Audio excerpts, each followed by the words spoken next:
அனைவருக்கும் வணக்கம். உங்கள் கிருஷப் அகாடமியிலிருந்து வினிதா. இந்த வீடியோவில் பார்த்தீங்க அப்படின்னா நம்ம நாடாளுமன்ற குழுக்கள் பற்றி தான் பார்க்க போகிறோம். இப்போ நம்ம நாடாளுமன்ற குழுக்கள் நம்மளுடைய ஸ்கூல் புக்கில் கொடுத்துருக்கிற தகவலே போதுமானது தான், ஓகேங்களா. அது போக ஒரு சிலதுக்கு மட்டும் சில குழுக்கள் மட்டும் நம்ம யார் அப்பாயின்மெண்ட் பண்ணுறாங்க, எத்தனை பேர் இருக்காங்க அப்படிங்கிறது மட்டும் கொஞ்சம் அட்வான்ஸாக அவுட் ஆஃப் சோர்ஸில் எதெல்லாம் பார்க்கணுமோ அதெல்லாம் மட்டும் நம்ம எடுத்துருக்குறோம். ஓரளவுக்கு நம்ம ஸ்கூல் புக்லேயே தெளிவாக தான் கொடுத்துருக்குறாங்க, ஓகேங்களா. அப்போ நம்மளுடைய ஸ்கூல் புக்கில் எங்கே இருக்குது அப்படின்னா 12th அரசியல் அறிவியலில் பாடம் 2 சட்டமன்றம் டாபிக் 2.8 நாடாளுமன்ற குழுக்கள் பற்றி கொடுத்துருப்பாங்க, ஓகேங்களா.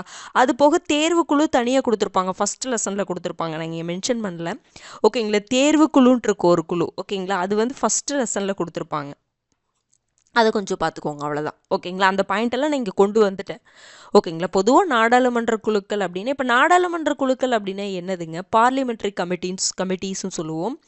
இன்னொன்று கேபினெட் கமிட்டிஸ்னு ஒன்று இருக்குது, ரெண்டையும் கன்ஃபியூஸ் பண்ணிக்கூடாது. பாராளுமன்ற குழுக்கள் அப்படிங்கிறது பாராளுமன்றத்தில் இருக்கக்கூடிய ஒரு குழுக்களுக்கு ஒரு குறிப்பிட்ட மெம்பர்ஸை அப்பாயின்மெண்ட் பண்ணுவாங்க. பாராளுமன்ற குழு ஒவ்வொரு காரணத்துக்காக அமைப்பாங்க.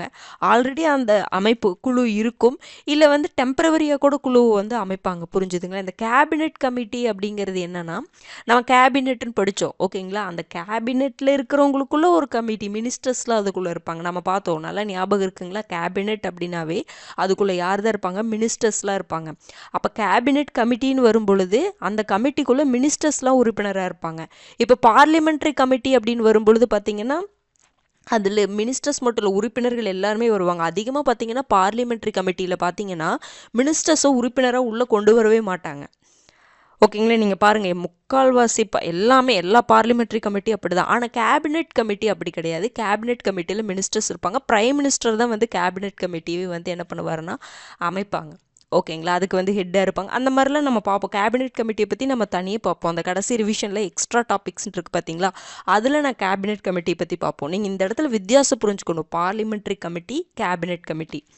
ஏன்னா பார்லிமெண்ட்டில் இருக்கக்கூடிய எல்லா உறுப்பினர்களுமே மினிஸ்டர்ஸ்ன்னு சொல்ல முடியாது. கேபினெட்டுக்குள்ளே யார் தான் இருப்பாங்க, மினிஸ்டர்ஸ் தான் இருப்பாங்க. அப்போ கேபினெட் கமிட்டினா அது சார்ந்த ஒரு மெம்பர்ஸ்லாம் இருப்பாங்க, புரிஞ்சுதுங்களா. பார்லிமெண்ட்டுக்குள்ளே தான் கேபினெட்டும் இருக்குங்க, ஆனால் கேபினெட்டுங்கிறது மினிஸ்டர்ஸ் உள்ள இருக்கக்கூடியது. நான் முன்னாடியே இதுக்கான வித்தியாசத்தை நான் உங்களுக்கு சொல்லிட்டேன், ஓகேங்களா. இப்போ நம்ம பார்லிமெண்ட்ரி கமிட்டி மட்டும் இப்போ பார்க்க போகிறோம், ஓகேங்களா. சரி, இப்போ இவங்களுடைய வேலை என்னதுங்க. இப்போ பார்த்தீங்கன்னா இப்போ பாராளுமன்றம் 3 கூட்டத்தொடர் வருடத்துக்கு நடக்குது. அப்போ மட்டும்தான் அவங்க ஒர்க் பண்ணுறாங்களான்னு கேட்டால் கிடையாது. அதற்கு நடுவுலையும் அவங்களுடைய ப்ராசஸ் ஒர்க் பண்ணிக்கிட்டே தான் இருப்பாங்க. எதன் மூலமாக, இந்த குழுக்கள்லாம் நிறைய இருக்கும். பார்லிமெண்ட்ரியில் பார்த்தீங்கன்னா குழுக்கள் நிறையா இருக்கும். அவங்களுக்கு கொடுக்கப்பட்ட வேலைகளை அவங்க என்ன பண்ணிகிட்டு இருப்பாங்க, ஒர்க் பண்ணிகிட்டே தான் இருப்பாங்க, புரிஞ்சுதுங்களா. இப்போ இந்த ஒரு மசோதா வருது, நீங்கள் நம்ம நியூஸில் கூட பார்ப்போம், ஒரு மசோதா வரும், ஒரு மசோதாவை அறிமுகப்படுத்துவாங்க. உடனே என்ன பண்ணுவாங்க, இந்த மசோதாவை கூட்டுக்குழுக்கு அனுப்புங்க அப்படிங்கிற மாதிரி சொல்லுவாங்க. அந்த கூட்டுக்குழு அந்த மசோதாவை ஆராயட்டும் அப்படிங்கிற மாதிரி சொல்லுவாங்க, புரிஞ்சுதுங்களா. அப்போ அந்த குழுக்கள் அப்படிங்கிறோடைய வேலை இதுதான். இங்கே நம்ம என்ன பார்ப்போம் அப்படின்னா, என்னென்ன குழுக்கள் இருக்குது, அதனுடைய டிஃப்ரென்ஸ் என்ன அப்படிங்கிறதெல்லாம் பார்த்துட்டு, மெயினாக 3 குழுக்கள் ரொம்ப ரொம்ப முக்கியமானது. பொதுக்கணக்கு அந்த நிதி குழுவுக்கு கீழே ஒரு 3 குழு வரும், அது ரொம்ப முக்கியமானது. அது போக தனியாக தேர்வுக்குழு, தேர்வுக்குழு செலக்ட் கமிட்டின்னு சொல்லுவோம். இன்னொன்று பாராளுமன்ற கூட்டுக்குழுன்னு சொல்லுவோம். அதை பற்றி நம்ம லைட்டாக பார்ப்போம். இது போதுமானது தான். இதுக்கு மேலே நீங்கள் எல்லா குழுவையும் ஃபுல்லாக டீட்டெயிலாக மனப்பாடம் பண்ணணும் அப்படிங்கிற மாதிரிலாம் இதில் அந்தளவுக்கு எக்ஸாம் இதுக்கு கொஷின் கிடையாது. நமக்கு இப்போ நம்ம கரண்ட் அஃபேர்ஸில் பார்க்குறோம், நியூஸில் இந்த ஏதோ ஒரு குழு பண்ணுறாங்க, ஒரு குழுவை அமைக்கிறாங்க, டெம்பரவரியாக அமைக்கிறாங்க, இல்லை முன்னாடியே அமைத்த குழுவை பற்றி ஏதாவது பேசுகிறாங்க அப்படிங்கும் பொழுது அதை பற்றி நம்ம டீட்டெயிலாக பார்க்க வேண்டியது இருக்குது, ஓகேங்களா. ஃபஸ்ட்டு அதுக்கு முன்னாடி என்னென்ன இருக்குது அப்படிங்கிறது தெரிஞ்சுக்கணும். பாருங்கள், பாராளுமன்றத்தின் அமைப்பு பற்றியும் அதிகாரங்கள் பற்றியும் அறிந்திருப்பதற்காகவும் அவையின் நடவடிக்கைகளை ஆராய்வதற்காகவும் என்ன பண்ணணும்னா இது அமைக்கும். அவையில் நடக்கக்கூடிய எல்லா விஷயங்களையும் ஆராய்வதற்காக ஒவ்வொரு இதுக்கு தனித்தனி குழுவாக அமைச்சு என்ன பண்ணுவாங்கன்னா கொண்டு வருவாங்க, ஓகேங்களா. பாருங்க, அடுத்தது அவை விவகாரங்களை எளிதில் பரிசீலிக்கவும் கையாளவும் என்ன பண்ணுறாங்கன்னா குழுக்கள் அமைக்கப்படுகிறது, ஓகேங்களா. அந்த பாராளுமன்றடைய அந்த வேலையை ஆய்வு பண்ணுவதற்காக, அதை பரிசீலிப்பதற்காக என்ன பண்ணுவாங்கன்னா இந்த குழுக்கள் அமைக்கிறாங்க, ஓகே.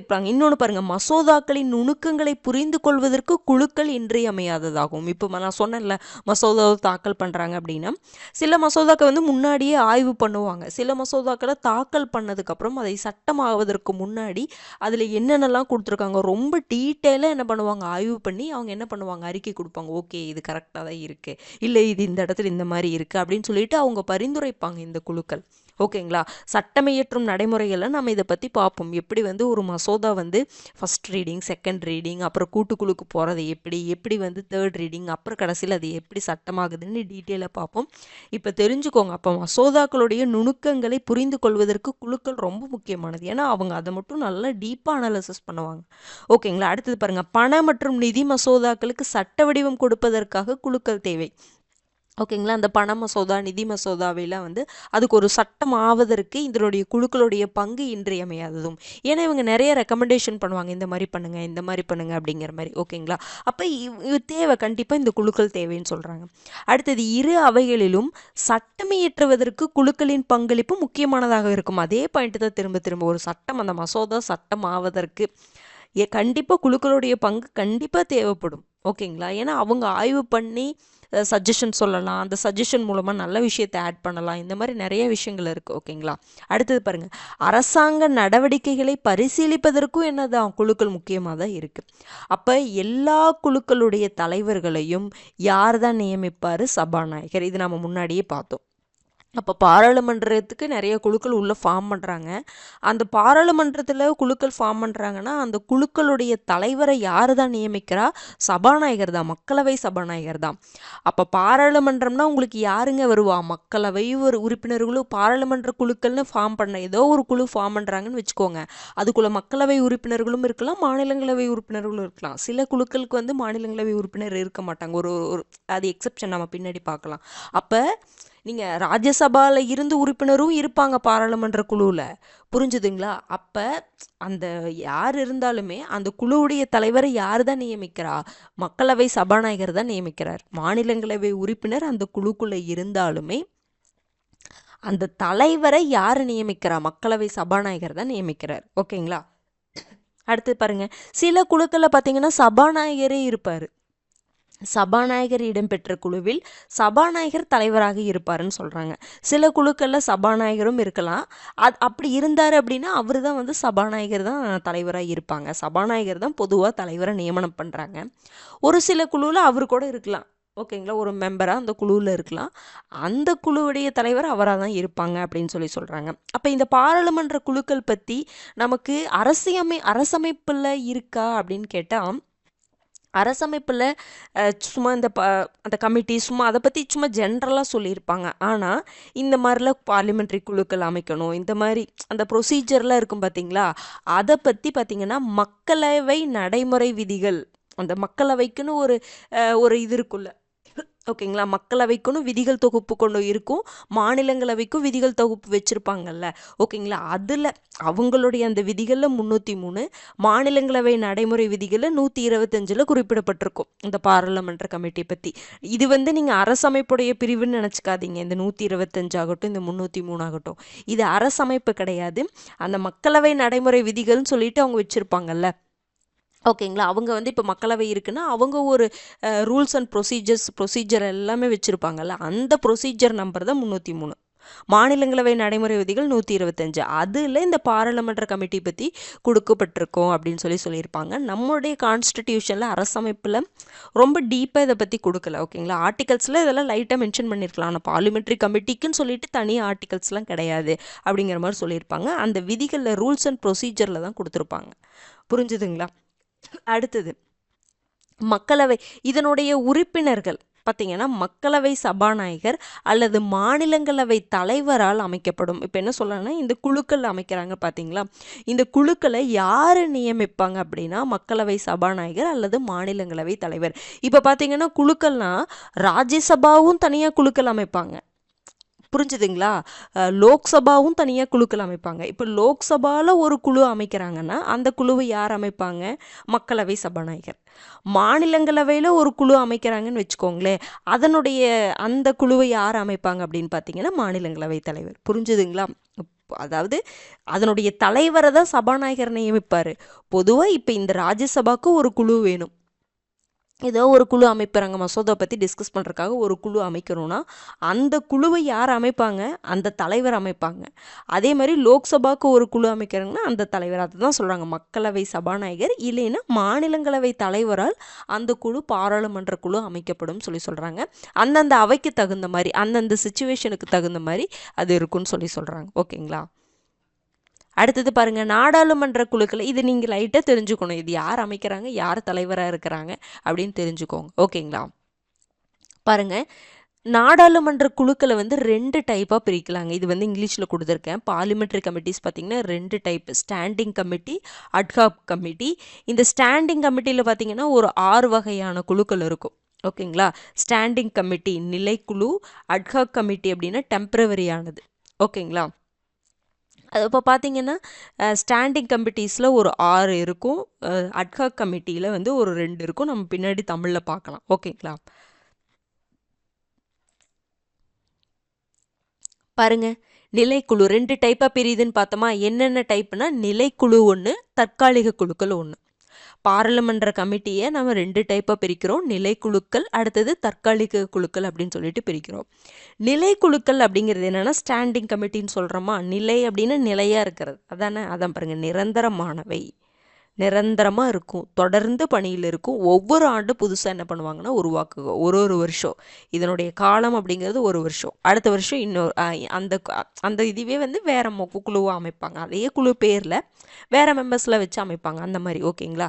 அப்போ ஒவ்வொரு ஆண்டும் புதிதாக இந்த குழு உருவாக்கப்படும், தொடர்ந்து பணியில் இருக்கும். இது நிரந்தரமானவை. இந்த நிலைக்குழு அப்படிங்கிறது அப்படியே இருக்கிறது. அடுத்தது பார்த்திங்கன்னா தற்காலிக குழுன்னு என்னது? டெம்பரவரி. இது நிரந்தரமானவையில் கிடையாது. ஓகேங்களா? இது நிரந்தரமானவை கிடையாது. ரொம்ப முக்கியமான பாயிண்ட்டு. அட்ஹாக் கமிட்டின்னு சொல்கிறோம். அட்ஹாக் கமிட்டி ஒரு குறிப்பிட்ட பணிக்காக, ஏதாவது அப்போ அந்த பாராளுமன்றத்தில் ஏதோ ஒரு விஷயம் நடக்கும், அந்த பணிக்காக மட்டும் என்ன பண்ணியிருப்பாங்கன்னா உருவாக்குவாங்க.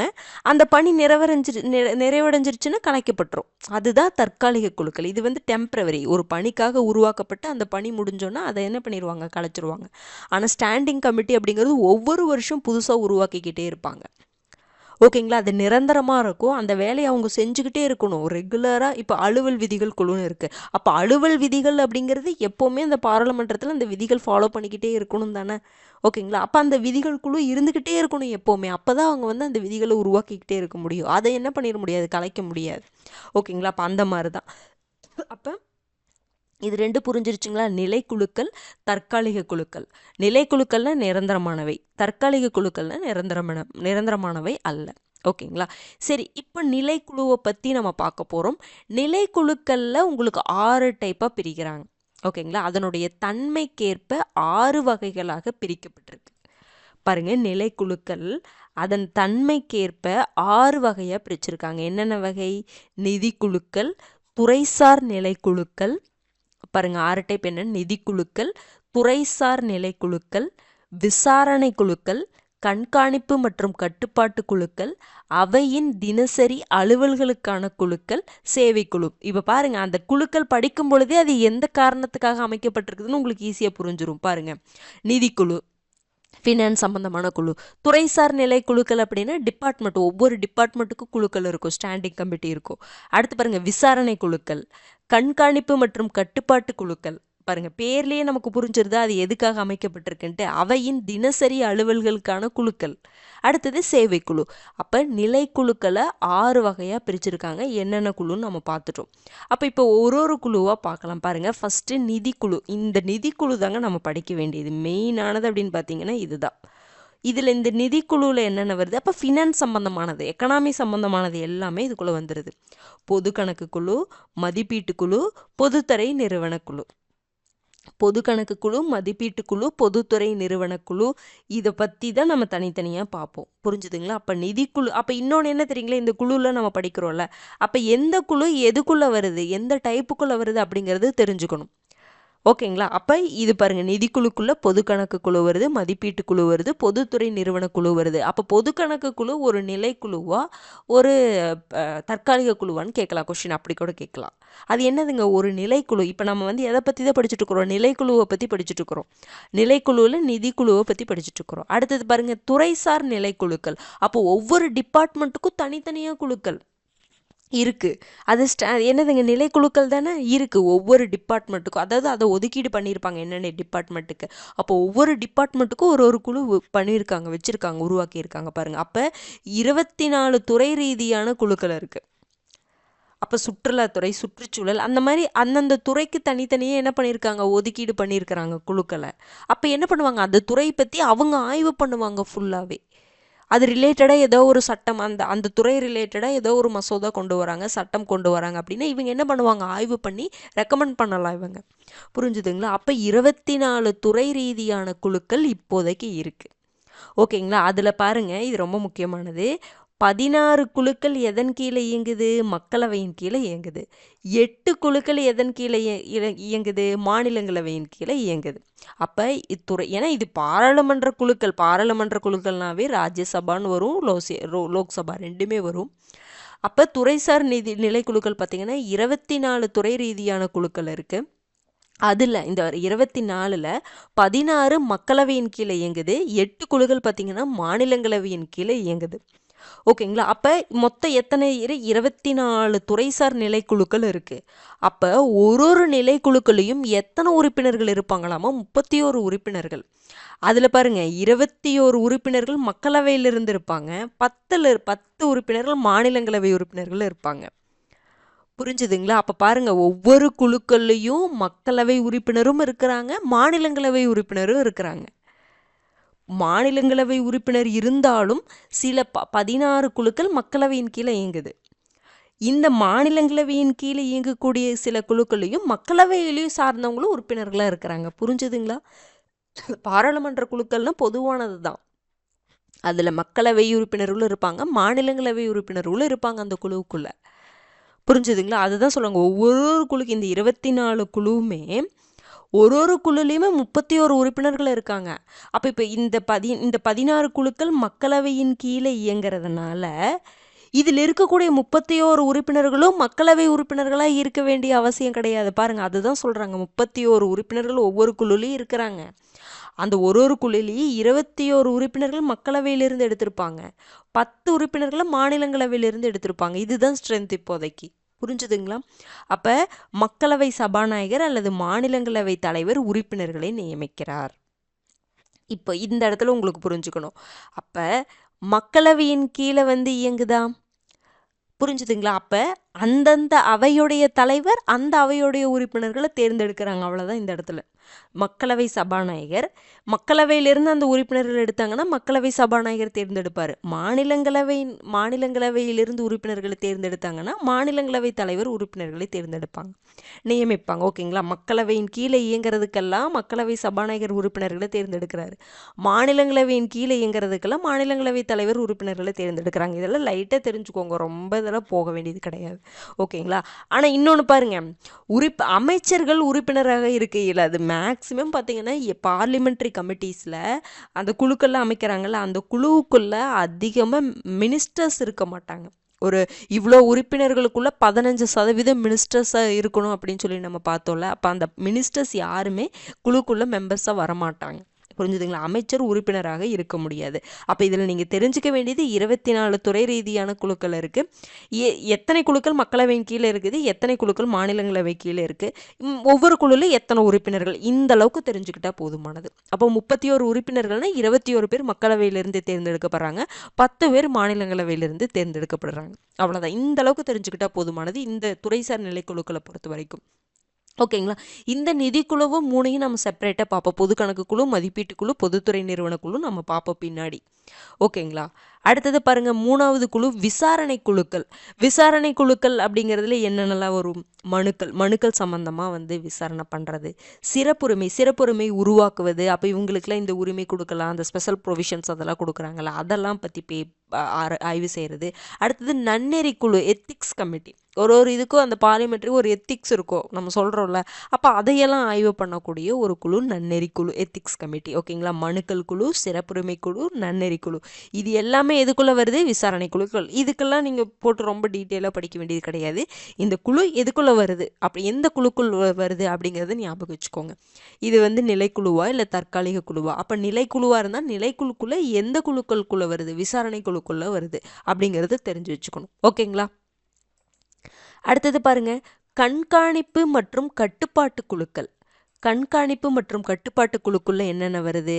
அரசாங்க உத்தரவாதங்களுக்கான குழு, துணை சட்டங்களுக்கான குழு, அட்டவணையில் எழுதப்பட்ட ஆவணங்களின் குழு, பட்டியலினத்தவர் மற்றும் பழங்குடியினர் நலனுக்காக குழு. பாருங்க, இதுக்கு தனியால எல்லாத்துக்குமே தனித்தனி குழு இருக்கு பாருங்க. பெண்களுக்கு அதிகாரம் அளித்தலுக்கான குழு இது இங்க. அடுத்தது ஆதாயம் தரும் பதவிகளுக்கான இணைக்குழு. அப்ப இது எல்லாமே பாருங்க, பேரே உங்களுக்கு நம்ம புரிஞ்சுக்கிற மாதிரி தான் இருக்கு. அப்ப இது எல்லாமே கண்காணிப்பு மற்றும் கட்டுப்பாட்டு குழுக்குள்ள வருது. அப்ப பெண்களுக்கான அதிகாரம், இந்த ரெண்டும் ரொம்ப முக்கியமானது. பட்டியல் இனத்தவர் மற்றும் பழங்குடியினர் நலனுக்கான குழு, பெண்களுக்கு அதிகாரம் அளித்தலுக்கான குழு, இது எதுக்குள்ள வருது அப்படிங்கறத பார்த்துக்கணும்.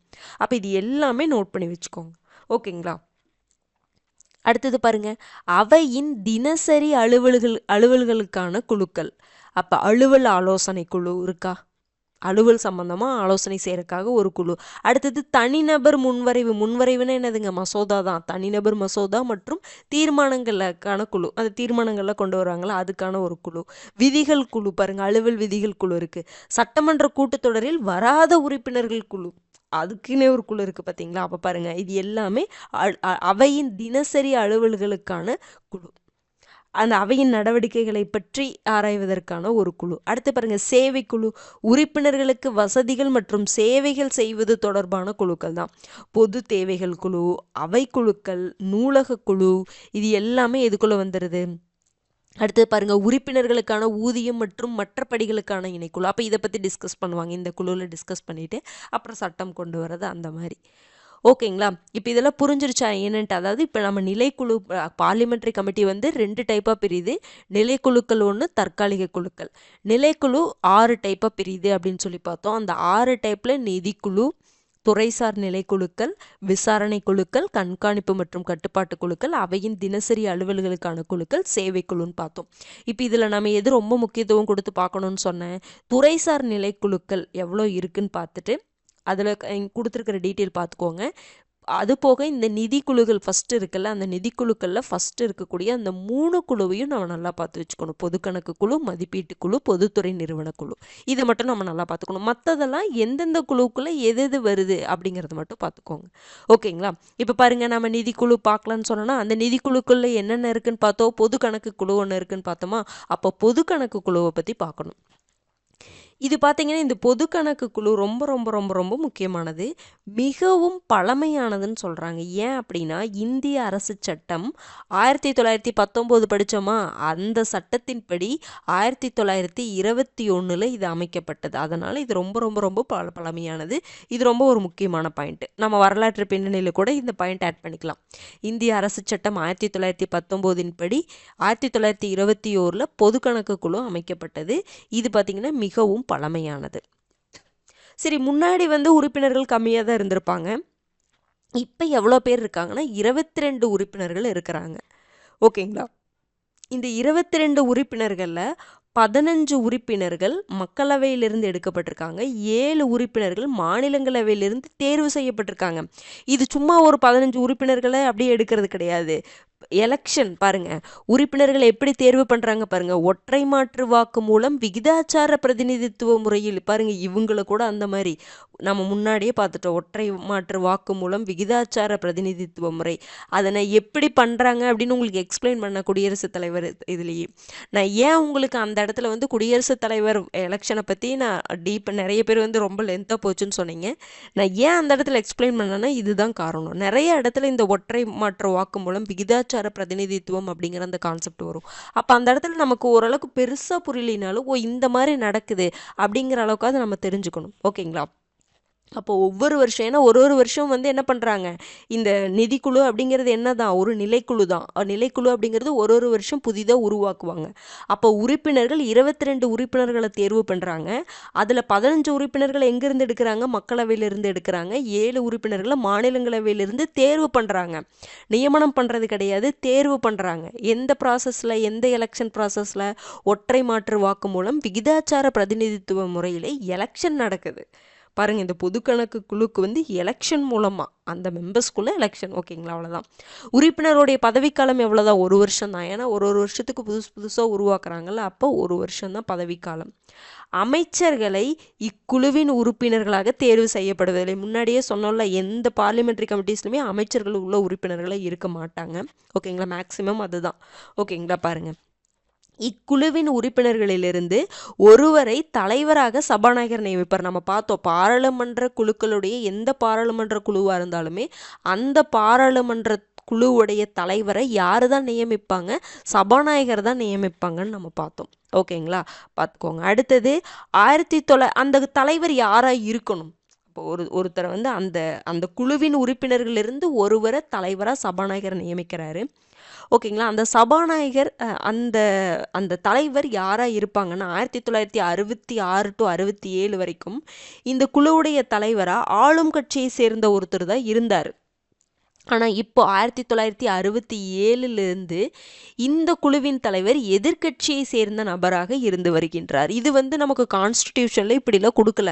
பொது கணக்கு குழு இருக்குது, அதில் வந்து நீங்கள் எதிர்க்கட்சியை சேர்ந்தவங்க தான் சேர்ந்த நபரை தான் நியமிக்கணும் அப்படிங்கிற மாதிரிலாம் இல்லை, நம்மளாம் இது உருவாக்கிட்டது. ஓகேங்களா, 1966 to 67 வரைக்கும் இந்த குழுவுடைய தலைவர் யாராக இருந்தாங்கன்னா ஆளும் கட்சியை சேர்ந்தவர். 1967 ஆண்டிலிருந்து இந்த குழுவின் தலைவர் பார்த்தீங்கன்னா எதிர்க்கட்சியை சேர்ந்த நபராக இருந்து வருகிறார்னு சொல்கிறாங்க. ஏன்னா உறுப்பினர்களில் எதிர்க்கட்சி உறுப்பினர்களும் அங்கே இருப்பாங்க தானே. பார்லிமெண்ட்டுக்குள்ள ஆளுங்கட்சி இருப்பாங்க, எதிர்க்கட்சி இருப்பாங்க. அப்போ இக்குழுவின் தலைவர் இப்போ பார்த்தீங்கன்னா எதிர்க்கட்சியை சேர்ந்த நபராக தான் 1967 இருந்து வர்றாங்கன்னு சொல்கிறாங்க. இப்போ தற்போதைய தலைவர் பார்த்தீங்கன்னா KC வேணுகோபால். வருடம் மாறும், அதனால் இது அப்டேட் ஆகலாம். ஓகேங்களா, 2024 படி அப்படின்னு போட்டிருந்தாங்க. ஓகேங்களா, இது மாறலாம். இதை நீங்கள் வந்து லைட்டாக நோட் பண்ணி வச்சுட்டு நம்ம அடிக்கடி இதை செக் பண்ணி, நீங்கள் எப்போ எக்ஸாம் போகிறீங்கன்னா எக்ஸாமுக்கு போகிறக்கு முன்னாடி இதை ஒரு டைம் பார்த்துக்கோங்க, செக் பண்ணிக்கோங்க. ஏன்னா வருடம் மாறுதில்ல. ஓகேங்களா, அடுத்தது பாராளுமன்றத்தில் குடியரசுத் தலைவரினால் சமர்ப்பிக்கப்படும் தலைமை கணக்கு தணிக்கையாளரின் ஆண்டு அறிக்கையை ஆராயும். சரிங்க, இதோட வேலை என்ன அப்படின்னு பார்த்தீங்கன்னா, பொது கணக்கு குழு பேர்லேயே இருக்குது. அந்த கணக்கு சம்பந்தமானது பாராளுமன்றத்தில் குடியரசுத் தலைவர் என்ன பண்ணுவார் அப்படின்னா, இப்போ தலைமை கணக்கு தணிக்கையாளர் நம்ம படிச்சிருக்கோம்ல, CAGன்னு சொல்கிறோம்ல, தலைமை கணக்கு தணிக்கையாளர் நம்ம படிச்சிருக்கோம்ல, CAG. அப்போ CAG பார்த்தீங்க அப்படின்னா அவங்க வருடம் என்ன பண்ணுவாங்கன்னா ஒரு ஆண்டு அறிக்கை பாருங்கள், பாராளுமன்றத்தில் குடியரசுத் தலைவரினால் சமர்ப்பிக்கப்படும் தலைமை கணக்கு தணிக்கையாளரின் ஆண்டு அறிக்கை. அவர் என்ன பண்ணுவார்னா, தலைமை கணக்கு தணிக்கையாளர் வருடம் ஒரு ஆண்டு அறிக்கையை என்ன பண்ணுவாருன்னா கொடுப்பாரு. அதையே வந்து குடியரசுத் தலைவர் என்ன பண்ணுவார்னா பாராளுமன்றத்தில் சமர்ப்பிப்பார். புரிஞ்சுதுங்களா? அப்போ அதையே வந்து ஆய்வு செய்கிறது தான் இந்த குழுவுடைய வேலையே. ஓகேங்களா, இது ரொம்ப முக்கியமான பாயிண்ட்டு. தலைமை கணக்கு தணிக்கையாளருடைய அந்த ஆண்டு அறிக்கையை யார் வந்து பாராளுமன்றத்தில் சமர்ப்பிப்பாங்கன்னா குடியரசுத் தலைவர். அந்த சமர்ப்பிக்கிறத ஆய்வு செய்யக்கூடியது இந்த பொது கணக்கு குழுவுடைய வேலை. ஓகேங்களா, நம்மளுடைய ஒன்றுமே இல்லை, நம்மளை கணக்கு வழக்கெல்லாம் பார்க்கறது தான், வேற ஒன்றுமே இல்லை. பப்ளிக் அக்கௌண்ட்ஸ் கமிட்டி பேர்லேயே. அப்போ அக்கௌண்ட்ஸ் பார்க்குறது தான், அதுதான் இவங்களுடைய வேலையே. அப்போ நிறைய இருக்கலாம். கணக்கு வழக்குனா நாட்டோடைய கணக்கு வழக்குனா எல்லாமே தான். அப்போ பாருங்கள், மாநிலத்தின் ஒதுக்கீட்டு கணக்குகளையும் இந்திய அரசு தணிக்கை தலைவரின் குடிசார் அறிக்கையையும் ஆய்வு செய்வது தான் இதனுடைய முக்கியமான பணி. அதே தான் திருப்பி சொல்லியிருக்காங்க. மேலும் வருவாய் பற்றுச்சீட்டுகளும் பணப்பட்டுவாடாவும் எந்த சேவைக்காக அல்லது பயன்பாட்டிற்காக கணக்கு ஏற்படுத்தப்பட்டதோ அந்த கணக்கு தொடர்புடையதாக பற்றுரிமை உள்ளதா என்று சரிபார்ப்பதே இந்த குழுவின் வேலை. ஒன்றுமே இல்லைங்க, அக்கௌண்ட்ஸ் அப்படிங்கிறது ஞாபகம் வச்சுக்கோங்க. அக்கௌண்ட்ஸ் பார்க்குறதே இவங்களுடைய வேலை. இதெல்லாம் கரெக்டாக இருக்கா, இதுக்கு ஒதுக்கியிருக்காங்களா, இது கரெக்டாக இதுக்கு தான் பண்ணியிருக்காங்களா, இதுக்கு தான் செலவு பண்ணியிருக்காங்களா, கரெக்டாக மேட்ச் ஆகுதா, டேலி ஆகுதா அப்படிங்கிற மாதிரி பார்க்குறது தான் இவங்களுடைய வேலையே பொது கணக்கு குழு. ஓகேங்களா? அப்போ இது எப்போ உருவாக்கப்பட்டது? 1921ஆம் ஆண்டு உருவாக்கப்பட்டது. இந்திய அரசு சட்டம் 1919 படி. இது மிகவும் பழமையானது.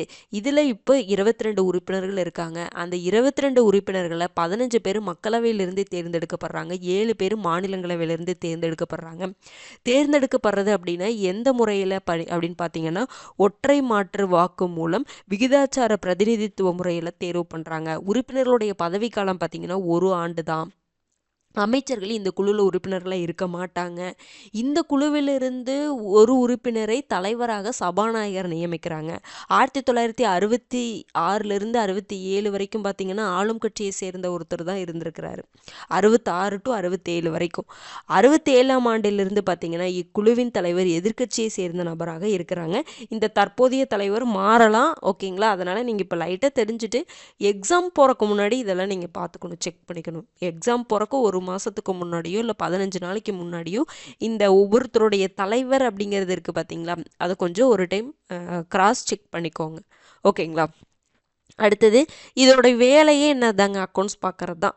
ஒரு ஜென்ரலாக சொல்லணும்னா குடியரசுத் தலைவர் பாராளுமன்றத்தில் சமர்ப்பிக்கிற அந்த தலைமை கணக்கு தணிக்கையாளருடைய அறிக்கையை, ஆண்டு அறிக்கையை இது என்ன பண்ணும்?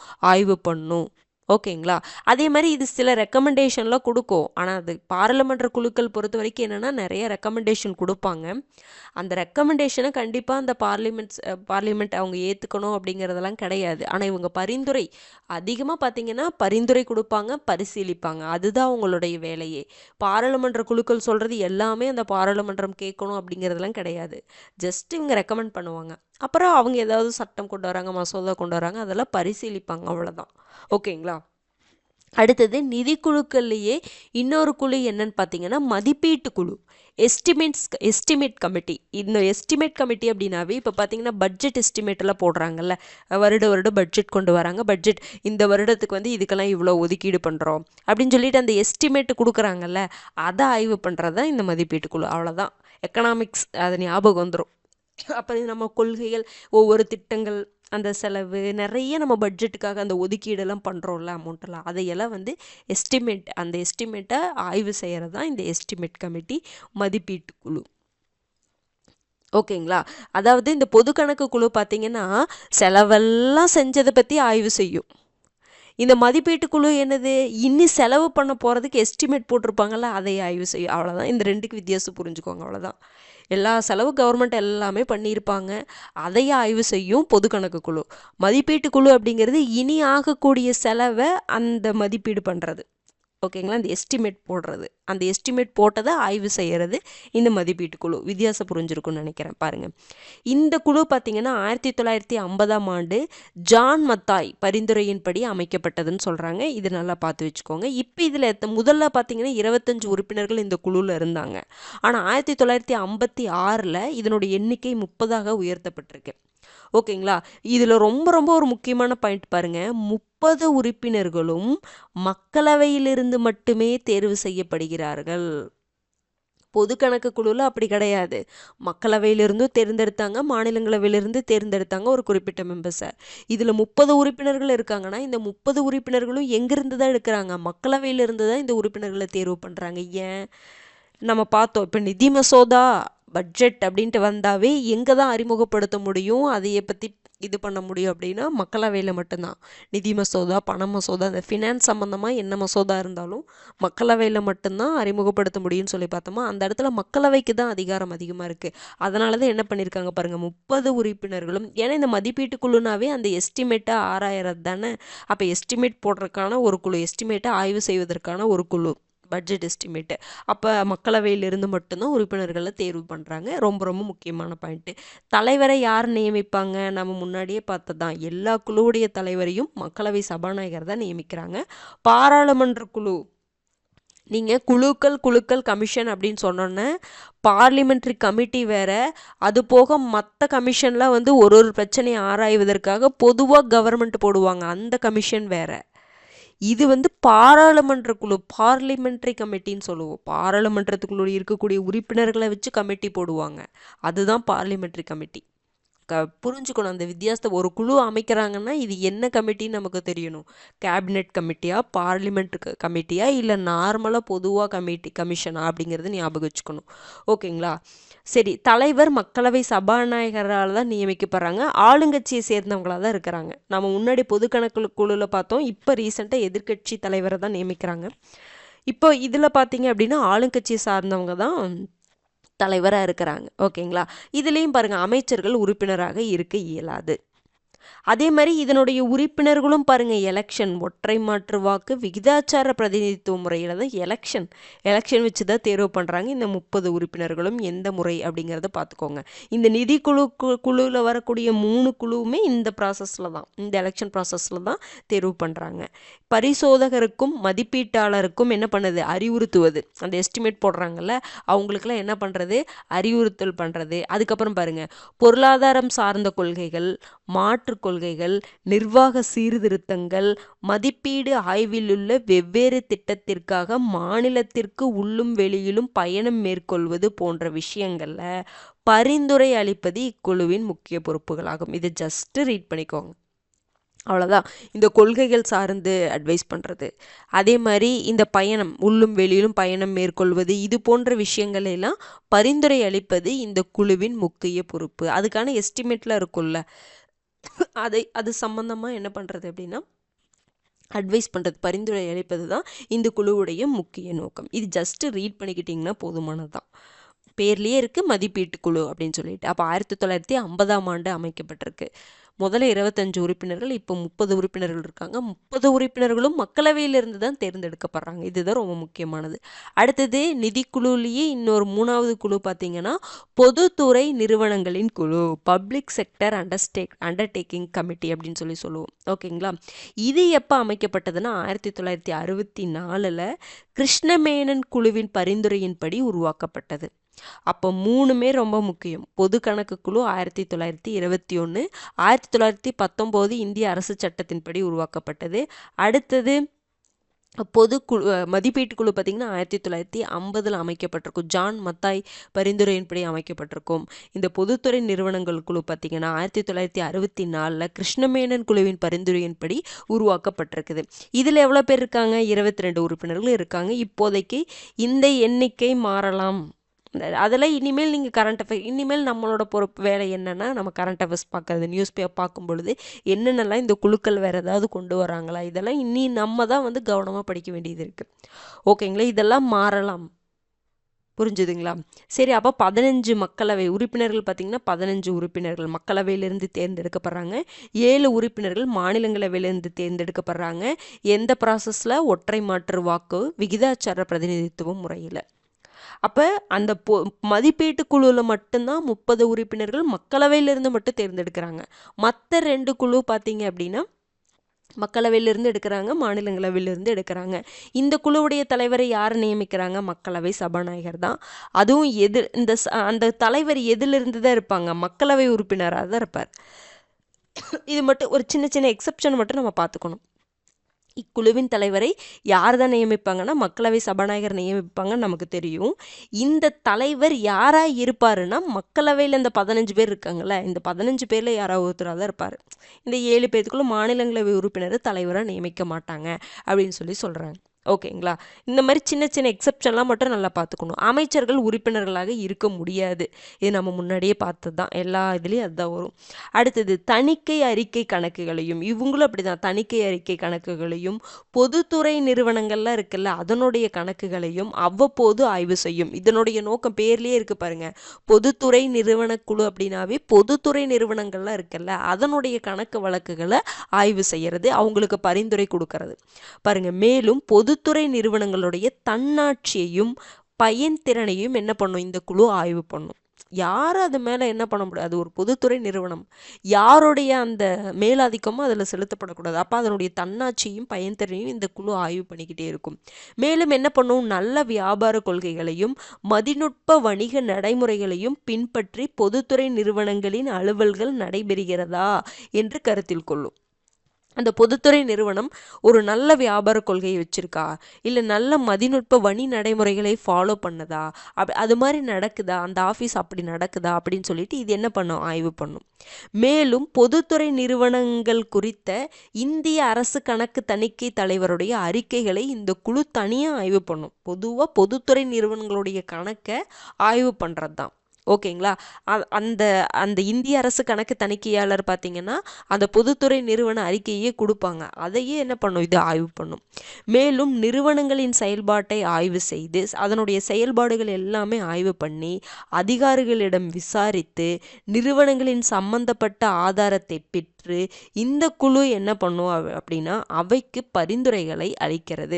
அப்போ அந்த நிறுவனங்களை பற்றிலாம் ஆய்வு பண்ணி எப்படிலாம் செயல்படுது அப்படிங்கிறத ஆய்வு பண்ணி அது ஏதாவது அதில் ஏதாவது மாற்றம் கொண்டு வரணுமா, இல்லை இதுவே ஓகேவா அப்படிங்கிற மாதிரி சஜஷனில் என்ன பண்ணும், அவைக்கு கொடுக்கும், பாராளுமன்றத்துக்கு கொடுக்கும். அதுதான் வந்து இந்த பொதுத்துறை நிறுவனங்களின் குழுவுடைய வேலை. இப்போ இது 1964 கிருஷ்ணமேனன் குழுவின் பரிந்துரையின்படி உருவாக்கப்பட்டிருக்குது. ஓகேங்களா. இது மூணும் ஒரே மாதிரி இருக்கும், கிட்டத்தட்ட ஒரே மாதிரி இருக்கும். வருடங்கள் நல்லா பார்த்து வச்சுக்கோங்க. ஓகேங்களா. வருடங்கள் நல்லா பார்த்து வச்சுக்கோங்க. அதனுடைய உறுப்பினர்கள் ஓகேங்களா. பொதுவாக இருக்கக்கூடியது காமன் தான். மக்களவை சபாநாயகர் தான் நியமிப்பார். ஒற்றை மாற்று வாக்குமூலம் விகிதாச்சார பிரதிநிதித்துவ முறை ஒவ்வொரு வருஷம் அமைப்பாங்க. இப்போ இந்த மாதிரி இதெல்லாம் வந்து ஒரு காமனாக தான் இருக்கும். ஓகேங்களா. இந்த 3 குழுவும் எதில் வர்றது, நிலைக்குழுக்களில் இருக்கக்கூடிய ஃபஸ்ட்டு டைப் நிதிக்குழு. இந்த நிதிக்குழுக்குள்ளே தான் இந்த 3 வரும். ரொம்ப ரொம்ப முக்கியமான குழு இந்த 3மே. ஓகேங்களா. சரி, இப்போ வந்து 2 டைப் பார்த்தோம் பார்லிமெண்ட்ரி கமிட்டியில், நிலைக்குழுக்கள், இன்னொன்று தற்காலிக குழுக்கள். நிலைக்குழுக்களில் எல்லாமே பார்த்துட்டோம். 6 டைப்பை வந்து என்னென்ன அப்படிங்கிறத பார்த்துட்டோம். இப்போ நம்ம என்ன பார்க்க போகிறோம்னா செகண்ட் டைப்பான தற்காலிக குழுக்கள் பற்றி பார்க்க போகிறோம். தற்காலிக குழுக்கள் அப்படின்னாவே நம்ம என்னென்னு பார்க்குறோம் அப்படின்னா அது வந்து டெம்ப்ரவரி. ஒரு பணிக்காக அதை ஸ்டார்ட் பண்ணிவிட்டு என்ன பண்ணிடுவாங்க, அந்த பணி முடிஞ்ச உடனே அதை என்ன பண்ணிடுவாங்க, கலைச்சிருவாங்க. அப்போ இந்த தற்காலிக குழுக்கள் 2 வகைப்படும். எப்படி நிலை குழுக்கள் பார்த்தீங்கன்னா 6 வகைப்பட்டுச்சுல்ல, அதே மாதிரி தற்காலிக குழுக்கள் 2 வகைப்படும். ஒன்று என்கொயரி கமிஷன். ஓகேங்களா. என்கொயரி கமிஷன் விசாரணை குழு. இன்னொன்று பார்த்தீங்கன்னா ஆலோசனை குழு, அட்வைசரி கமிஷன் அப்படின்னு சொல்லுவோம். ஓகேங்களா. பாருங்க, விசாரணை குழு அப்படின்னா எந்த அவையிலும் தேவை ஏற்படும் போது என்ன பண்ணுவாங்க, இது உருவாக்குவாங்க. இது ரெண்டையும் நீங்கள் லைட்டாக பார்த்துக்கிட்டாவே போதுமானது. ஓகேங்களா.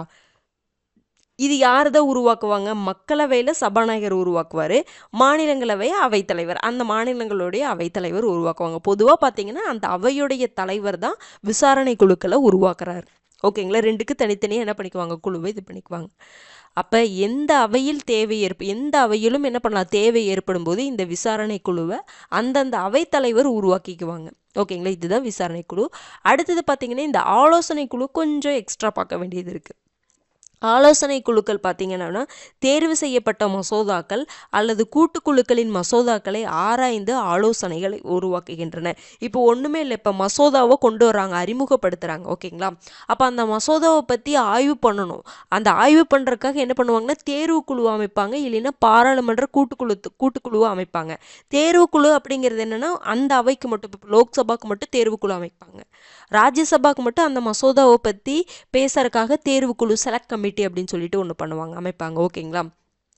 அவங்க என்ன பண்ணுவாங்கன்னா அந்த மசோதாவை பற்றி ஆய்வு பண்ணி அதை பரிந்துரையை அந்த மாதிரி வழங்குவாங்க. புரிஞ்சுதுங்களா. பாராளுமன்ற கூட்டுக்குழுவும் மசோதா ரிலேட்டடாக பண்ணுவாங்க. அப்போ அந்த பாராளுமன்ற கூட்டுக்குழுவில் மக்களவை உறுப்பினர்கள் இருப்பாங்க, மாநிலங்களவை உறுப்பினர்கள் இருப்பாங்க. அதுக்கு தான் தேர்வுக்குழு, பாராளுமன்ற கூட்டுக்குழு, 2க்கு அது மட்டும்தான் வித்தியாசம். புரிஞ்சுதுங்களா. செலக்ட் கமிட்டியும் மசோதாவை பற்றி விசாரிப்பாங்க. அது வந்து அந்தந்த குழுவுக்கானது. அந்த தேர்வுக்குழு அப்படிங்கிறது அந்த அவைக்கானது. இப்போ ராஜ்யசபா மட்டும் அமைக்கணும்னு நினைக்கிறாங்கன்னு வச்சுக்கோங்களேன், ஒரு மசோதாவை பற்றி ஆய்வு பண்ணுறதுக்காக அவங்க தனக்கான ஒரு செலக்ட் கமிட்டியை அமைச்சுக்குவாங்க. ஓகேங்களா. அந்த தலைவர், அந்த அவைத்தலைவர் பார்த்துக்குவார். இப்போ பாராளுமன்ற கூட்டுக்குழு அப்படிங்கிறது என்னென்னா 2 அவை சார்ந்த உறுப்பினர்களும் அதுக்குள்ளே இருந்து அந்த மசோதாவை பற்றி ஆய்வு பண்ணுவாங்க. புரிஞ்சுதுங்களா. இப்போ கூட பார்த்தீங்க அப்படின்னா காப்பீடு மசோதாலாம் வந்து கொண்டு வந்தாங்க, நீங்கள் பார்த்துருப்பீங்க. அப்போ அந்த காப்பீடு மசோதாவை பார்த்தீங்கன்னா இந்த பாராளுமன்ற கூட்டுக்குழுக்கு அனுப்பணும் அப்படிங்கிற மாதிரிலாம் கேட்டிருப்பாங்க. அப்போ நீங்கள் இதை பார்த்துட்டு நம்மளுடைய வேலை இனி என்ன அப்படின்னா, இந்த குழுக்கள் பற்றி பார்த்துட்டு நீங்கள் ஒரு மசோதாவை தாக்கல் பண்ணுறாங்க. ஏன்னா இப்போ கூட்டத்தொடர் நடந்துட்டுருக்குல்ல, குளிர்கால கூட்டத்தொடர் நடந்துட்டுருக்கு. அப்படிங்கும் பொழுது அந்த பீரியடில் என்ன கொண்டு வராங்க, மசோதா கொண்டு வருவாங்க. கண்டிப்பாக நிறைய மசோதா கொண்டு வந்துட்டு இருக்காங்க. அப்போ அந்த மசோதா எப்படி வந்து ப்ராசஸ் ஆகுது, அதை அடுத்த கட்டத்துக்கு எப்படி கொண்டு போகிறாங்க, கூட்டுக்குழுக்கு அனுப்புகிறாங்களா? ஏன்னா அதை வந்து ஆய்வு பண்ணுறதுக்காக அதிகமாக பார்த்திங்கன்னா பாராளுமன்ற கூட்டுக்குழுக்கு பண்ணுவாங்க. இப்போ கூட பாருங்கள், அந்த ஒரே நாடு ஒரே தேர்தல் திட்டம் அந்த இது கொண்டு வந்தாங்கல்ல, அப்போ அதை கூட பாராளுமன்ற கூட்டுக்குழு அமைச்சு அதை பற்றி என்ன பண்ணுவாங்க அப்படின்னா அதை பற்றி ஆய்வு பண்ணிட்டு இருக்காங்க. நம்ம அதெல்லாம் பார்த்துருப்போம் கரண்ட் அஃபேர்ஸில். அப்போ அதே மாதிரி தான் இப்போ தேர்வுக்குழு அப்படிங்கிறது அந்தந்த அவைக்கானது. பாராளுமன்ற குழுங்கிறது 2 அவையில் இருந்து இருக்கக்கூடிய உறுப்பினர்கள் எல்லாமே அமைப்பாங்க. அந்த டைமில் அமைச்சு என்ன பண்ணுவாங்க. ஏன்னா இது வந்து உங்களுக்கு என்னதுங்க, பாராளுமன்ற கூட்டுக்குழுங்கிறது என்னதான், அது எதுக்குள்ளே வருது, தற்காலிக குழுக்குள்ளே வருது. அந்த என்ன சொல்லலாம் அப்படின்னா பர்மனெண்ட் கிடையாது, அது டெம்ப்ரவரி. அந்த மசோதாவை தாக்கல் பண்ண பீரியடில் அது என்ன பண்ணுவாங்க, அமைச்சு அதை அவங்க ஆய்வு பண்ணி முடிச்சுட்டாங்கன்னா அது என்ன பண்ணிடுறது, கலைச்சிருவாங்க. புரிஞ்சுதுங்களா? அப்போ தேர்வுக்குழு, பாராளுமன்ற கூட்டுக்குழு இது எல்லாமே உங்களுக்கு எதில் வந்துடும் அப்படின்னா அட்வைசரி, அதாவது அட்வைசரி கமிட்டி தான். இந்த அட்வைசரி கமிட்டி எதுக்குள்ளே இருக்குது, உங்களுக்கு தற்காலிக குழுக்குள்ளே இருக்குது. புரிஞ்சுதுங்களா? பாருங்கள், மக்களவை சபாநாயகர் அல்லது மாநிலங்களவை தலைவரால் இயக்கப்படுகிறது. ஓகே, அந்த ஆலோசனை குழு எங்கே அமைக்கிறாங்களோ, இப்போ மக்களவையில் அமைச்சாங்கன்னா மக்களவை சபாநாயகர் இயக்குவார், மாநிலங்களவை தலைவர் மாநிலங்களவைக்குள்ளே அமைச்சாங்க அப்படின்னா மாநிலங்களவை தலைவர் இயக்குவாங்க. ஓகேங்களா? இதில் தான் உங்களுக்கு தேர்வுக்குழு, பாராளுமன்ற கூட்டுக்குழு இது எல்லாமே அடங்கும் அப்படின்னு சொல்லி சொல்கிறாங்க. ஓகேங்களா? இப்போ தேர்வுக்குழு பார்த்தீங்கன்னா தேர்வுக்குழுங்கிறது வேறு தேர்வுக்குழு இருக்கும், அதை கன்ஃபியூஸ் பண்ணிக்கூடாது. செலக்ட் கமிட்டின்னு சொல்லிட்டு இந்த சில போஸ்ட்டுக்கெல்லாம் என்ன பண்ணுவாங்க அப்படின்னா தேர்வு பண்ணுவாங்க. அதெல்லாம் நம்ம தனியாக பார்ப்போம். ஓகேங்களா? இந்த தேர்வுக்குழுங்கிறது பாராளுமன்றத்துக்குள்ளே இருக்கக்கூடிய ஒரு குழுவை பற்றி சொல்கிறது இந்த தேர்வுக்குழு. ஓகேங்களா? பாருங்கள், இது வந்து இந்த குழுக்களுடைய கன்ஃபியூஷனே வந்து நிறைய நம்ம படிக்கும். இனி போக போக பாலிட்டி ஒரு ஃபுல்லாக ஒரு முடிச்சிட்டோம் அப்படின்னா அந்த டிஃப்ரென்ஸ் எல்லாமே நமக்கு புரிய ஆரம்பிக்கும். ஓகேங்களா? பாருங்கள், தேர்வுக்குழுவில் குறைந்த எண்ணிக்கையில் உறுப்பினர்களை குறிப்பிட்ட காரணத்திற்காக என்ன பண்ணியிருப்பாங்க, நியமிச்சிருப்பாங்க. ஓகேங்களா? குறைந்த எண்ணிக்கையில் நியமிச்சிருப்பாங்க. இந்த தேர்வுக்குழு முறை அப்படிங்கிறது எதிலிருந்து வந்துச்சுன்னா வெஸ்ட்மின்ஸ்டர் நாடாளுமன்ற மக்களாட்சி முறையிலிருந்து பிறந்ததுன்னு சொல்கிறாங்க. வெஸ்ட்மின்ஸ்டர் முறை அப்படின்னா யார், பிரிட்டனுடைய பாராளுமன்றம் வெஸ்ட்மின்ஸ்டர் அரண்மனையில் இருக்கிறதுனால அவங்களுடைய முறையை நம்ம என்ன சொல்கிறோம், வெஸ்ட்மின்ஸ்டர் முறைன்னு சொல்கிறோம். அப்போ இந்த தேர்வுக்குழு அப்படிங்கிற கான்செப்டே எங்கிருந்து பிறந்தது, வெஸ்ட்மின்ஸ்டர் முறையிலிருந்து பிறந்தது. ஓகேங்களா?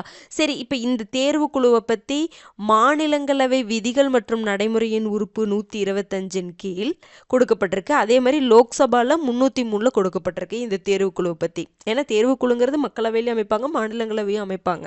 புரிஞ்சுதுங்களா? மாநிலங்களவை விதிகள் மற்றும் நடைமுறை உறுப்பு 125 கொடுத்துருப்பாங்க. அதே மாதிரி லோக்சபாவில் பார்த்தீங்கன்னா 303, அந்த உறுப்பு 303 கொடுத்துருப்பாங்க. இது அரசியலமைப்பு சட்டப்பிரிவு கிடையாது, அந்த அவையுடைய விதிகள் மற்றும் நடைமுறையுடைய அந்த தொகுப்பில் இருக்கக்கூடிய ஒரு பிரிவு.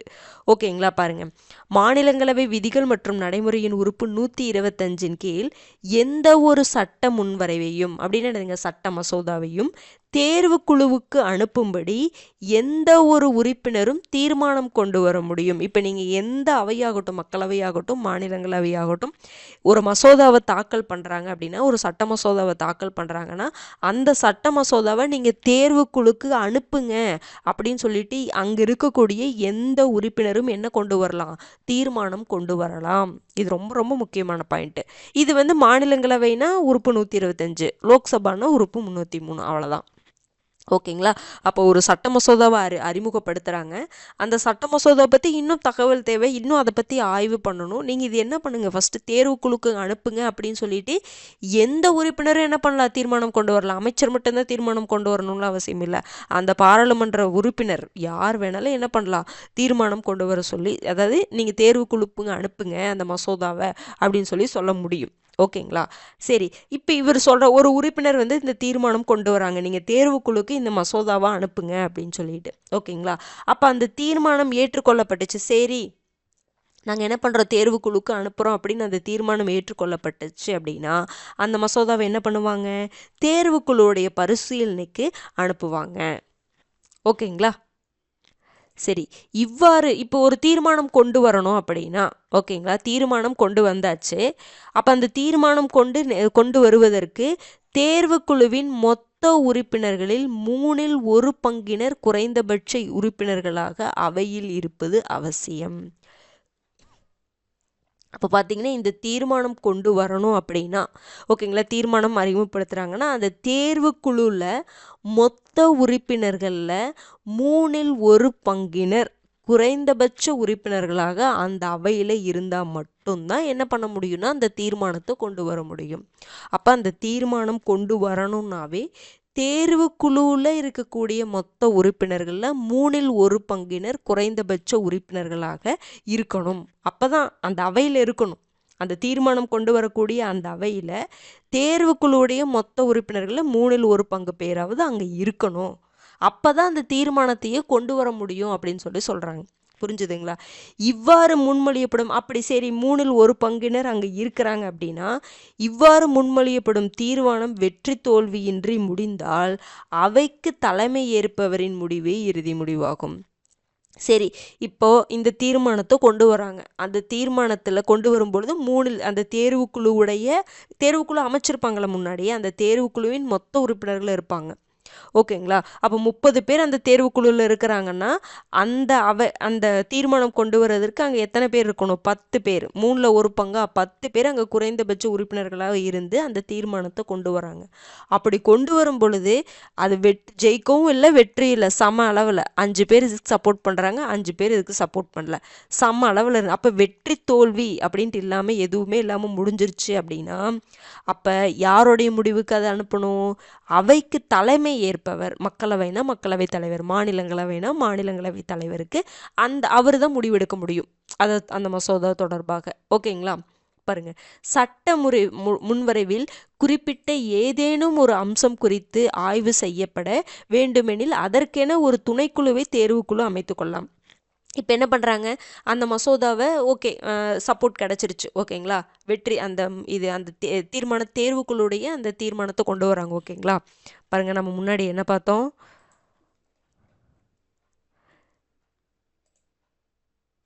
இது பார்த்தோமா? இப்போ பாருங்கள், ஃபஸ்ட்டு இது தெரிஞ்சுக்கணும். தீர்மானம் ஏற்றுக்கொள்ளப்பட்டுச்சு அப்படின்னா தேர்வுக்குழுவுடைய பரிசீலனைக்கு அனுப்பப்படும். அப்போ அந்த தீர்மானம் கொண்டு வரணும்னாவே இந்த 1/3 பங்கினர் குறைந்தபட்ச உறுப்பினர்களாக அந்த அவையில் இருக்கணும். அப்படி இருந்துமே அப்படி முன்மொழியப்படும் அந்த தீர்மானம் ஓகேங்களா, தேர்வுக்குழுவுக்கு அனுப்பணும்னு சொல்லிட்டு அந்த தீர்மானத்தை கொண்டு வர்றாங்கல்ல, அது 5 பேர் கொண்டு போகலான்னு சொல்கிறாங்க, 5 பேர் வேண்டான்னு சொல்கிறாங்க. அப்படி வெற்றி தோல்வியின்றி முடிஞ்சிச்சு அப்படின்னா அந்த அவையுடைய தலைவர் தான் முடிவு பண்ணுவார். இது தேர்வுக்குழுக்கு அனுப்பலாமா வேண்டாமா அப்படின்னு சொல்லிட்டு யார் முடிவு பண்ணுவார்? அவைக்கு தலைமை ஏற்பவர் தான் முடிவு பண்ணுவார். நான் முன்னாடி அந்த மசோதாக்கு ஆதரவுன்னு சொல்லியிருப்பேன். இது என்னன்னா அந்த தீர்மானம் கொண்டு வருவதற்கே தேர்வுக்குழுக்கு அனுப்பலாமா வேண்டாமா அப்படிங்கிறது வெற்றி தோல்வியின்றி முடிஞ்சிச்சு அப்படின்னா அந்த முடிவை யார் அப்போ எடுப்பா? அவைக்கு தலைமை ஏற்பவர் தான் எடுப்பாங்க. சரி, இப்போ இந்த தீர்மானத்தை தேர்வுக்குழுக்கு இது பண்ணிட்டாங்க. ஓகேங்களா? அந்த தேர்வுக்குழுக்கு அமைச்சிட்டாங்க. அந்த மசோதாவை பற்றி ஆய்வு செய்வதற்காக தேர்வுக்குழுக்கு அமைச்சிட்டாங்க. அந்த தீர்மானம் வெற்றி பெற்று. ஓகேங்களா? சட்ட முன்வரைவில் குறிப்பிட்ட ஏதேனும் ஒரு அம்சம் குறித்து அந்த சட்ட மசோதா தேர்வுக்குழுக்கு அனுப்புகிறாங்களா, அந்த மசோதாவில் ஏதேனும் ஒரு அம்சம் குறித்து ஏதாவது இன்னும் நல்லா அதில் அந்த ஆய்வு பண்ணணும் அப்படின்னா அதற்காக ஒரு துணைக்குழுவை என்ன பண்ணலான்னா தேர்வுக்குழு அமைச்சிக்கலாம். அதில் ஒரு பெரிய ஒரு அம்சம் மட்டும் ரொம்ப இதாக இருக்குது, அதை பற்றி நல்லா ஆய்வு பண்ணணும், வேறு வழியே இல்லை. அப்படிங்கும் பொழுது தேர்வுக்குழு என்ன பண்ணலாம் அப்படின்னா அதற்காக ஒரு துணைக்குழுவை அமைச்சிக்கலாம். இது சம்பந்தமாக ஏதேனும் கேள்விகள் எழுந்தால் அதனை அவைத்தலைவர் பார்வைக்கு என்ன பண்ணணும்? கொண்டு செல்லணும். அவைத்தலைவர்னா மக்களவைனா மக்களவை தலைவர், மாநிலங்களவைனா மாநிலங்களவை தலைவர். இது புரிஞ்சிருச்சுங்களா? தேர்வுக்குழுனா ஃபஸ்ட்டு இந்த தேர்வுக்குழு முறை பார்த்திங்கன்னா வெஸ்ட்மின்ஸ்டர் முறை நாடாளுமன்ற மக்களாட்சியிலிருந்து பிறந்தது. அதுக்கப்புறம் பாருங்கள், அந்த தேர்வுக்குழுக்கு கொண்டு வரணுன்னாவே அந்த அந்த அந்த சட்ட மசோதாவை தேர்வுக்குழுக்கு அனுப்பணுன்னாவே ஒரு தீர்மானம் கொண்டு வரணும். அந்த தீர்மானம் கொண்டு வரணும் அப்படின்னா அந்த தேர்வுக்குழுவுடைய 1/3 பங்கு உறுப்பினர்கள் அந்த அவையில் கண்டிப்பாக இருக்கணும். அப்படி இருந்தால் அந்த தீர்மானம் கொண்டு வரப்பட்டுரும். சரி, அப்படி கொண்டு வராங்க. அந்த தீர்மானம் கொண்டு வரப்பட்டு அது தேர்வுக்குழுக்கு அனுப்பலாமா அப்படிங்கிற முடிவெடுக்கும் பொழுது அந்த இடத்துல உங்களுக்கு சமநிலை நீடிச்சுன்னா சில பேர் வேண்டாங்கிறாங்க, பாதி பேர் கரெக்டாக ஹாஃப் 5 பேர் வேணுங்கிறாங்க, 5 பேர் வேணாங்கிறாங்க அப்படின்னு அந்த சமநிலையில் இருக்கும் பொழுது யார் முடிவெடுப்பாங்க? அந்த தேர்வுக்குழுக்கு அதை கொண்டு போகலாமா வேண்டாமான்னு சொல்லிட்டு அந்த அவையுடைய தலைவர் முடிவெடுப்பாங்க. சரி, ஓகே, அந்த தேர்வுக்குழுக்கு கொண்டு போகலான்னு முடிவு பண்ணிட்டாங்க. தேர்வுக்குழுக்கு அந்த சட்ட மசோதா பரிசீலனைக்கு போயிடுச்சு அப்படின்னா அதில் ஏதாவது ஒரு டவுட் இருக்குது, ஏதாவது ஒரு அம்சத்தை குறித்து ஆய்வு பண்ணணும் அப்படின்னா என்ன பண்ணலாம் அப்படின்னா தேர்வுக்குழு தனக்காக ஒரு துணைக்குழுவாக அமைச்சுக்கலாம். அப்புறம் இது ரிலேட்டடாக ஏதாவது சந்தேகம் இருந்துச்சு அப்படின்னா அவைத்தலைவர்கிட்ட கேட்கலாம். இதுதான் தேர்வுக்குழு. ஓகேங்களா? உங்களுக்கு கிட்டத்தட்ட இதே மாதிரி தான் பாராளுமன்ற கூட்டுக்குழு. பாராளுமன்ற கூட்டுக்குழுன்னா அவங்க மக்களவை உறுப்பினர்கள், மாநிலங்களவை உறுப்பினர்கள் 2 பேருமே இருப்பாங்க. இந்த அளவுக்கு நீங்கள் தெரிஞ்சுக்கோங்க.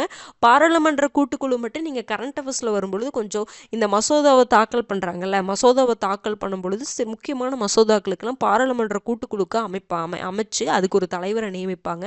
அப்போ அந்த கூட்டுக்குழுடைய தலைவர் யார் அப்படிங்கிறதெல்லாம் பார்க்க வேண்டியது இருக்குது. கரண்ட் அஃபேர்ஸில் குழுக்கள் பற்றி வரும்பொழுது நீங்கள் கண்டிப்பாக அதை நல்லா பார்த்துக்கோங்க. ஏன்னா அதை மென்ஷன் பண்ணி நல்லா கேட்பாங்க.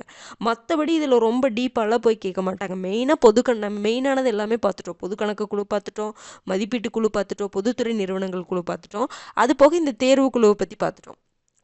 பாராளுமன்ற கூட்டுக்குழு உங்களுக்கு கரண்ட் அஃபேர்ஸில் வருது அப்படின்னா உங்களை கேட்பாங்க. ஓகேங்களா? அது வந்து மசோதாவை பற்றி ஆய்வு செய்யக்கூடிய 2 அவை இருக்குது. 2 அவையில் இருக்கக்கூடிய உறுப்பினர்களை அதில் நியமிப்பாங்க. ஓகேங்களா? 2 கிட்டத்தட்ட ஒன்று தான். அதனால தான் நான் அதை மட்டும் சொல்லிட்டேன். இப்போ இது புரிஞ்சிருக்கும்னு நினைக்கிறேன். கம்ப்ளீட் பண்ணிட்டேன்னு சொல்லிட்டு கமெண்ட் பண்ணுங்கள். அப்படியே ஃபாலோ பண்ணிட்டு வாங்க. இதில் பெருசாக மனப்பாடம் பண்ணுறதுக்கு எதுவுமே கிடையாது. நீங்கள் வந்து பாலிட்டியில் இன்னும் நல்லா புரிதல் ஏற்படணும்னா தயவு செஞ்சு நியூஸ் பேப்பர் படிங்க. ஓகேங்களா? நியூஸ் பேப்பர் படிக்கிறதுக்கு டைம் இல்லைன்னு மட்டும் யாரும் சொல்லாதீங்க. நம்ம டைமை நம்ம தாங்க உருவாக்கிக்கணும். டெய்லி ஒரு ½ அன் ஹவர் நம்மளை சுற்றி என்ன நடக்குது அப்படிங்கிறத நம்ம தெரிஞ்சுக்கணும். நம்ம இவ்வளோ படிக்கிறோம்ல, இவ்வளோ படிச்சுட்டு நீங்கள் நியூஸ் பேப்பர் படிக்காமல் விட்டுட்டீங்க அப்படின்னா உங்களுக்கு சில விஷயங்கள் நமக்கு சொல்கிறது சில விஷயங்கள் தெரியாமையே போயிடும். சில விஷயங்கள் மாறுதலுக்கு உட்பட்டுக்கிட்டே இருக்குதுல்ல, அது நமக்கு தெரியாமையே போயிடும். அப்புறம் மறுபடியும் நம்ம இது புதுசாக படிக்கிற மாதிரி இருக்கும். பாலிட்டி நீங்கள் அடுத்த வருஷம் படிக்கும் பொழுது புதுசாக படிக்கிற மாதிரி இருக்கும். அதுக்கு என்ன காரணம்னா நிறைய அப்டேட் ஆகிட்டே இருக்குது மசோதா ரிலேட்டடாக. அது இன்னொன்று என்ன அப்படின்னா, இப்போ எல்லா விஷயத்தையுமே நம்ம புக்கில் இருந்தே படிச்சிட முடியாது. புரிஞ்சுதுங்களா? இப்போ இந்த குழுக்கள் சம்மந்தமாக இருக்குல்ல, ஒரு குழுக்கு வந்து நீங்கள் இப்போ எந்த புக்கை வேணாலும் அவுட் சோர்ஸ் எடுத்து பாருங்கள். ஒரு குழுக்கு எவ்வளோ மெம்பர்ஸு, யார் அமைக்கிறாங்க, அதனுடைய வேலை என்னன்னு அவ்வளோ இருக்குது. இத்தனை குழுக்கள் பற்றி நம்மளால் படிக்க முடியுமா? படிக்கவும் முடியாது, படிக்கவும் கூடாது. எதை தெரிஞ்சுக்கணுமோ அதை தெரிஞ்சுக்கணும். அப்போ இதெல்லாம் எப்போ படிக்கணும் அப்படின்னா இதை சம்மந்தமாக இப்போ நூலக குழு, அவை குழுக்கள், இப்போ அலுவலக ஆலோசனை குழுவை பற்றி ஏதாவது கரண்ட் அஃபேர்ஸில் அப்பியர் ஆகுது, எத்திக்ஸ் கமிட்டியை பற்றி அப்பியர் ஆகுது, நன்னெறி குழுவை பற்றி அப்பியர் ஆகுது கரண்ட் அஃபேர்ஸில். அப்போ அந்த இடத்துல அங்கே நல்லா பார்த்துக்கணும். அப்போ தான் நீங்கள் பார்க்கணும். அப்போ நன்னெறி குழுன்னு ஏதோ நியூஸில் வருதே, ஓ இது வந்து நிலைக்குழுவில் வருதா, ஓகே நிலைக்குழுவில் வருதா, தற்காலிக குழுவில் வருதா, அப்போ ஏன் இதை மட்டும் இப்போ சொல்கிறாங்க, எதுக்காக வந்து இந்த குழு எடுத்து இப்போ பேசுகிறாங்க அப்படிங்கிற மாதிரி நம்ம யோசிக்கணும். அப்படி தான் நம்ம எல்லா சப்ஜெக்டையுமே படிக்க வேண்டியது இருக்குது. புரிஞ்சுதுங்களா? அப்போ அந்த மாதிரி கொண்டு போங்க. ஓகேங்களா? அப்போ இதுதான் வந்து பேசிக். இந்த பேசிக்கை நீங்கள் நல்லா புரிஞ்சுக்கிட்டு இனி நீங்கள் வரக்கூடிய இதெல்லாம் வந்து நம்ம நியூஸில் நிறைய தெரிஞ்சுக்க வேண்டியது இருக்குது. இது மட்டும் நான் போதும்னு சொல்ல மாட்டேன். இப்போதைக்கு இது மட்டும் போதும் தான். ஆனால் கரண்ட் அஃபேர்ஸில் வரும்பொழுது கண்டிப்பாக அது ரிலேட்டடாக இப்போ கேட்க மாட்டாங்க. கரண்ட் அஃபேர்ஸில் ஏதாவது ஒன்று வந்துச்சுன்னா கண்டிப்பாக இந்த குழுக்கள்ல இருந்து கேள்வி கேட்டுருவாங்க. கண்டிப்பாக பாராளுமன்ற கூட்டுக்குழுவில் எதுக்காவது அமைக்கும் பொழுது அதனுடைய தலைவர் யார், அதில் எத்தனை பேர் இருக்காங்க அப்படிங்கிறதெல்லாம் கண்டிப்பாக கேட்பாங்க. புரிஞ்சுதுங்களா? அப்போ அதெல்லாம் இப்போ நியூஸ் பேப்பரில் வரக்கூடிய விஷயங்களை நம்ம புரிஞ்சுக்கணும் அப்படின்னா இந்த பேஸ் நமக்கு தெரியணும்ல. அதுக்காக தான் ஃபஸ்ட்டு எல்லா சப்ஜெக்ட்டுக்கும் பேஸு நம்ம ஸ்கூல் புக்கு கொஞ்சம் லைட்டாக அவுட் சோர்ஸ் போய் பார்த்து வச்சுக்கிட்டோம்னா மட்டும்தான் கரண்ட் அஃபேர்ஸில் ஏதாவது வந்துச்சு அப்படின்னா நமக்கு அது புரியும். இல்லை அப்படின்னா அந்த இடத்துல நம்ம என்ன பண்ணுவோம் தெரியுங்களா? மெமரி பண்ணுவோம், மனப்பாடம் பண்ணுவோம். அது வந்து சரியாக இருக்காது. மனப்பாடம் பண்ணால் மைண்டில் நிற்காது. அது சின்ன வயசு சின்னதாக இருக்கும் பொழுது நமக்கு என்னவாக இருக்குன்னா மைண்டில் என்ன தான் மைண்டில் ஏற்றுனாலும் அப்படியே நிற்கும். எப்போவுமே மறக்கவே மறக்காது. ஆனால் இப்போ அப்படி கிடையாது. வயது ஆக ஆக நம்ம மனசில் வேறு நிறைய விஷயங்களை நம்ம ஸ்டோர் பண்ணி வச்சுருக்குறோம்.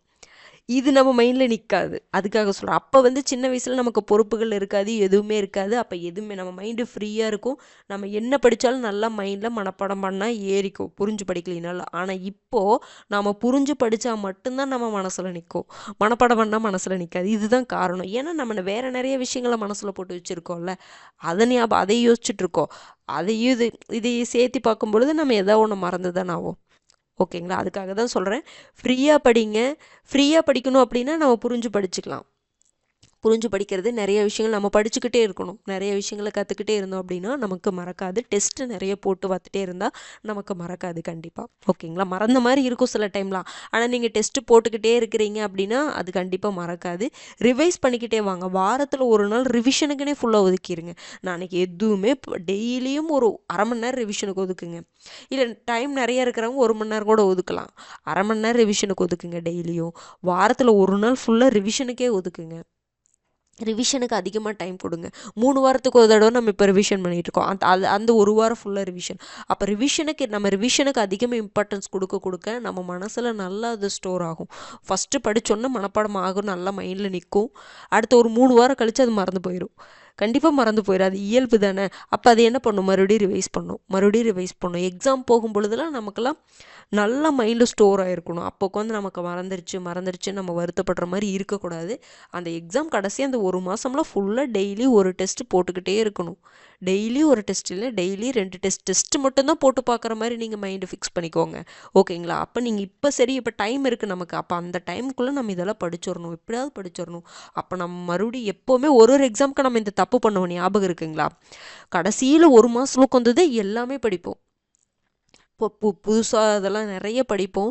ஆனால் இந்த டைம் அப்படி இருக்கக்கூடாது. அந்த கடைசி 1 மாதமா 30 நாளாக இல்லை 1.5 மாதமா டெய்லி 2 டெஸ்ட்டு போட்டு பார்க்கணும். 2 டெஸ்ட்டு போட்டு பார்த்தா அது கரெக்டாக அனலைசிஸ் பண்ணணும். அது மட்டும்தான். அப்போ நீங்கள் ஒரு நாளைக்கு 2 டெஸ்ட் அப்படிங்கும்பொழுது 60-70 டெஸ்ட்டு ரிவிஷனே போட்டு பார்ப்பீங்க. அது போக இப்போ டெய்லி டெஸ்ட் எழுதிட்டுருக்கீங்க. அப்போ எவ்வளோ உங்களுக்கு நமக்கு நல்ல மெமரி ஆகிருக்கும், நம்ம மனசில் பதிவாயிருக்கும். எந்த கொஷின் கேட்டாலும் நம்ம போட்டுடலாம் அப்படி ப்ராக்டிஸ் பண்ணிட்டோம்னா. அப்போ அதுக்குள்ளே நம்ம இப்போ படித்து முடிக்கணும் அப்படிங்கிறது நம்மளுடைய எண்ணமாக இருக்கணும். ஓகேங்களா? அதனால் இப்போ கொஞ்சம் மெதுவாக தான் போகிற மாதிரி இருக்கும். ஆனால் நம்ம படிச்சிடலாம். டைம் இருக்குது. டைமும் சீக்கிரம் போனாலும் போகும். டைம் இருக்குது, ஆனால் டைம் சீக்கிரம் போயிடும்.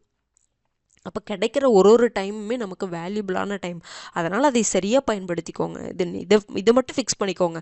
கடைசி 1.5 மாதம் நான் டெஸ்ட்டு மட்டும்தான் போட்டு பார்ப்பேன், ரிவிஷன் மட்டும்தான். புதுசாலாம் எதுவும் படிக்க மாட்டேன். படிக்கிறதெல்லாம் இப்போவே நான் படிச்சுக்குவேன். அதனால தான் இப்போ படிக்கும் பொழுதே தெளிவாக படிச்சுக்கோங்க. ஓகேங்களா? சில டைம் போர் அடிக்கும், பரவாயில்ல. ஒரு 10 நிமிஷம் ஒரு நாள் கேப் எடுத்துகிட்டு அடுத்த நாள் படிக்க ஸ்டார்ட் பண்ணிடுங்க. ஓகேங்களா? அடுத்த வீடியோவில் சந்திக்கலாம். நன்றி.